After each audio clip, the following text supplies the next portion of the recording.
رسول کریم صلی اللہ علیہ وسلم کو کھانوں میں سب سے زیادہ بہترین اور لذیذ کھانا جو آپ علیہ الصلوۃ والسلام کو پسند تھا، اس کھانے کو کہا جاتا ہے سرید۔ یعنی سرید اس کھانے کو کہا جاتا ہے کہ اگر آپ گوشت کا شوربہ بناتے ہیں جس کے اندر گوشت کی بوٹیاں بھی موجود ہوں، اور اس کے ساتھ جو رسول کریم صلی اللہ علیہ وسلم کو پسند تھا وہ کدو کے ٹکڑے، یعنی کدو بھی اس سالن کے اندر موجود ہو۔ آپ گوشت کا شوربہ لے لیں جس کے اندر گوشت کی بوٹیاں بھی موجود ہوں اور کدو کے ٹکڑے بھی اس کے اندر موجود ہوں، اور اس کے اندر آپ جو کی روٹی یا اس کے علاوہ گندم کی روٹی جو ہے اس کے ٹکڑے کر کے اس شوربے کے اندر ڈال کے تھوڑی دیر کے لیے رکھ دیں، حتیٰ کہ وہ کھانا، وہ روٹی نرم ہو جائے، اور پھر گرم گرم اس کو انسان استعمال کرے، اسے یوز کرے۔ اسے کہا جاتا ہے کھانا سرید کا، اور یہ رسول کریم صلی اللہ علیہ وسلم کو بہت زیادہ پسند تھا، حتیٰ کہ رسول کریم صلی اللہ علیہ وسلم نے یہاں تک ارشاد فرمایا کہ جیسے میری بیوی زوجہ مطہرہ صدیقہ کائنات حضرت عائشہ صدیقہ رضی اللہ تعالی عنہا کو تمام عورتوں پر فضیلت حاصل ہے، ایسے ہی آپ نے ارشاد فرمایا کہ سرید کو تمام کھانوں پر فضیلت حاصل۔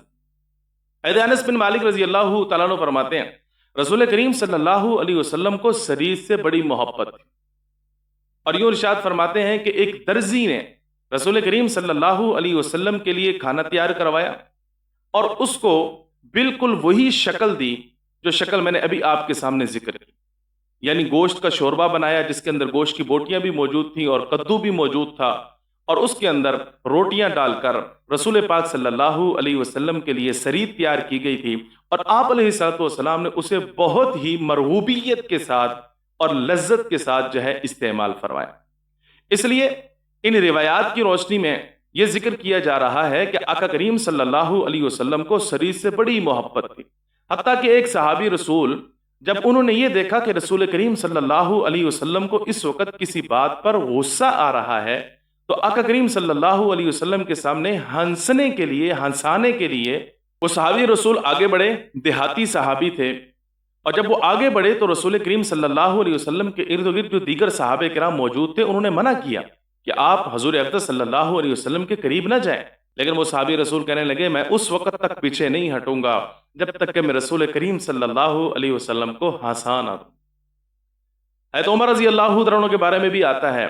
وہ بھی بعض اوقات جب رسول کریم صلی اللہ علیہ وسلم کے چہرے میں ناگواری اثرات دیکھا کرتے تھے تو یوں ارشاد فرمایا کرتے تھے رضیت باللہ ربا وبالاسلام دینا وبمحمد النبی۔ کیا مطلب؟ یا جس کا ترجمہ یہ ہے کہ میں راضی ہوا اس بات سے کہ میرا رب اللہ ہے، میں راضی ہوں اس بات سے کہ میرا دین اسلام ہے، میں راضی ہوں اس بات پر کہ جناب محمد رسول اللہ صلی اللہ علیہ وسلم نبی بنا کر میرے پاس بھیجے گئے اور میں آپ کے اوپر ایمان لایا۔ حضرت فاروق اعظم رضی اللہ تعالیٰ عنہ فرمایا کرتے تھے جب میں یہ الفاظ، جب آقا کریم صلی اللہ علیہ وسلم کی چہرے پہ ناگواری کے اثرات دیکھتا تھا تو یہ الفاظ کہہ دیا کرتا تھا، اور حضور نبی کریم صلی اللہ علیہ وسلم تبسم فرمایا کرتے تھے، حتیٰ کہ رسول کریم صلی اللہ علیہ وسلم کے دندان مبارک بھی بعض اوقات نظر آتے تھے۔ تو یہ صحابی رسول بھی حضور نبی کریم صلی اللہ علیہ وسلم کی خدمت میں اس ٹائم حاضر ہوئے اور آ کر کہنے لگے ابھی رسول کریم صلی اللہ علیہ وسلم کے چہرے مبارک میں کچھ ناگواری کے اثرات ہیں،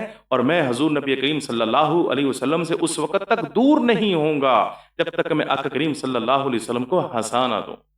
چنانچہ وہ آئے اور آ کر مذاق کرنے لگے یا وسلم دجال جس وقت آئے گا تو وہ سرید کھلائے گا، تو یوں مذاق کرنے لگے کہ وسلم جس وقت دجال آئے گا تو کیا وہ سرید کھلائے گا؟ اور یہ واقعہ میں امام غزالی رحمۃ اللہ علیہ کی کتاب احیاء العلوم سے ذکر کر رہا ہوں۔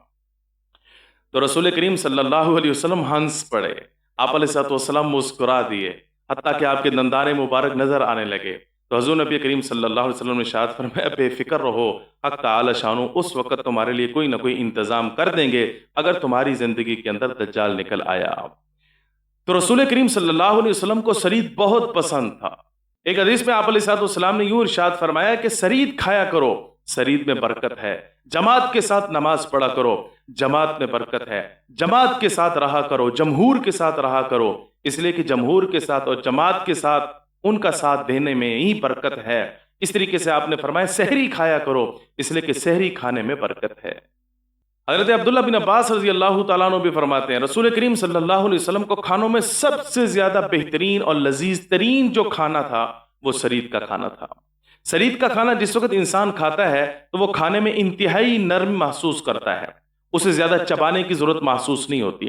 اس لیے سرید کا کھانا جو ہے انسان کی صحت کے لیے انتہائی مفید چیز ہے، نہ اسے زیادہ چبانے کی ضرورت ہے اور نہ ہی معدے پر وہ بوجھ بنتا ہے۔ پیٹ کے لیے انتہائی مفید ترین غذا جو ہے وہ سرید ہے، اس لیے آپ بھی اس بات کا اہتمام کریں کہ آقا کریم صلی اللہ علیہ وسلم کی اس سنت کو زندہ کرنے کی اپنے گھر کے اندر ضرور کوشش کریں، بالخصوص وہ افراد کہ جو مختلف قسم کے امراض کا شکار ہیں، کھانا چبا نہیں سکتے، کھانا کھا نہیں سکتے، دانتوں کے امراض کا وہ شکار ہیں یا معدے یا پیٹ کے امراض کا وہ شکار ہیں، تو ان کو اپنے اوپر یہ کھانا لازم کر لینا چاہیے، ثواب الگ ملے گا اور کھانا الگ لذیذ اور مقوی محسوس ہوگا۔